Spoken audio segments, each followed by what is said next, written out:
Welcome to my July real estate market update. Here are some key takeaways. First, there's a lot of data about the unemployment report and number of jobs added. The consensus was for 3,074,000 jobs to be added in June, where in fact 4,800,000 jobs were added. That is almost 50% more.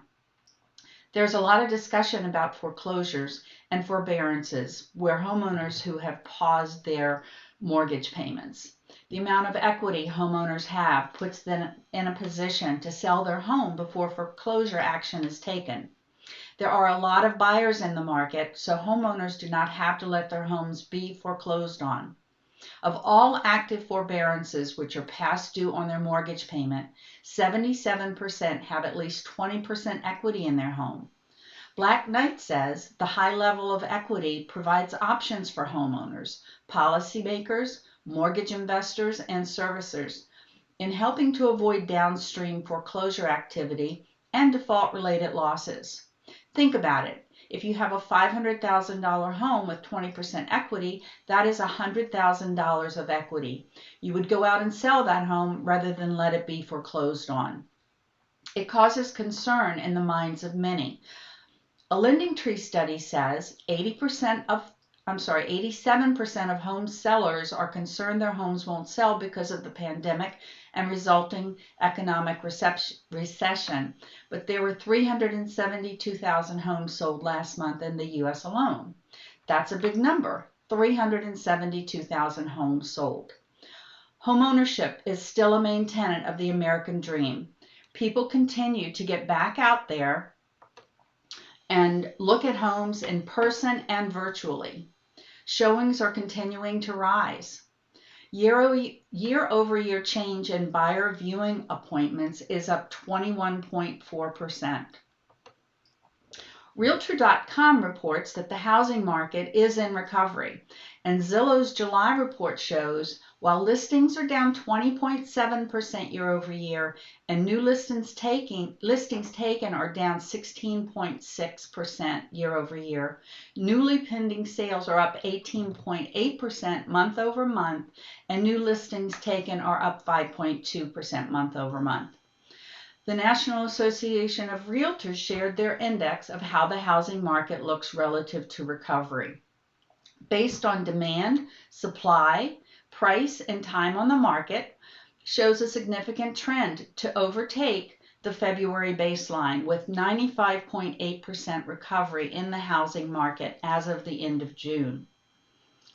Moving on, we see more people going out to look for new homes and an increase in new listings. There is more activity in the market, but a low inventory makes for quick turnover of new listings. There is a lot of discussion about what this will do to home prices. Experts are predicting that we should anticipate an increase in home prices. While one predicts there will be a slight depreciation, the other 5 predict an increase, with 3 of the 5 predicting in excess of 3% appreciation this year, and then continued appreciation in 2021 and 2022. This is being driven by supply and demand. High Frequency said this: the housing market is likely benefiting from low mortgage rates and stronger demand for larger spaces as more and more people work from home and a desire to move away from crowded cities to avoid exposure to the coronavirus. So we know supply and where that is, and demand is benefiting from lower mortgage rates. People are able to afford more home with a lower mortgage rate. Lastly, I want to talk about what people are saying about what is important to them.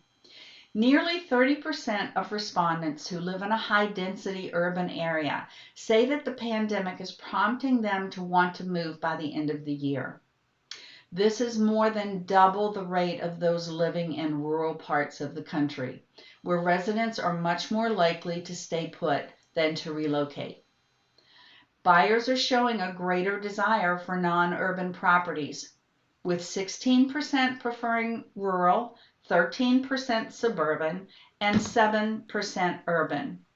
The trend is continuing, backed up by a Zillow report that says People spending more time at home are realizing which features of their homes are working and which are not. Home builders are seeing that people now value more walls, doors, and overall privacy. And new construction saw listing page views grow by 73% over last May. So what should people expect in the second half of the year? I will share that information with you later in July when that information is released. Until then, stay safe, stay strong, and stay tuned. Bye now.